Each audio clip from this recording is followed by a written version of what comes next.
ஷீஷெல்ஸ் நாட்டினுடைய கடற்பரப்பிலே அந்நிய படகுகள் உள்நுழைந்தால் அவற்றை மூழ்கடிப்பார்களாம். அதுவும் அந்நாட்டினுடைய சுற்றுச்சூழல் கருதி அந்த படகுகள் எரித்து கடலிலே மூழ்கடிக்கப்படுமாம். இது ஷீஷெல்ஸ் நாட்டினுடைய சட்டம். அதே போல இலங்கை கடற்பரப்பிலே அந்நிய படகுகள் உள்நுழைந்தால் அவற்றை பறிமுதல் செய்வார்கள். அதாவது படகுகள் பறிமுதல் செய்யப்படும். இது இலங்கை நாட்டினுடைய சட்டம்.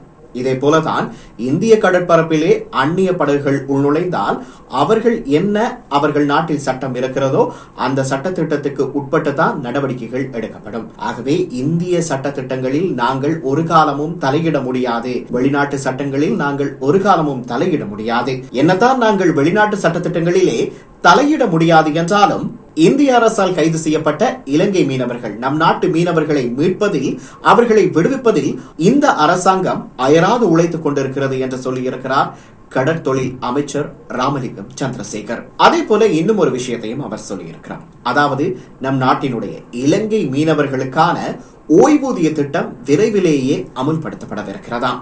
இந்த திட்டத்தின் மூலம் இலங்கை மீனவர்களுடைய சமூக பாதுகாப்பு உறுதி செய்யப்படும் என்பதில் எந்த விதமான சந்தேகமும் இல்லை. இவை எல்லாமே அமைச்சர் ராமலிங்கம் சந்திரசேகர் முன்வைத்த கருத்துக்கள்.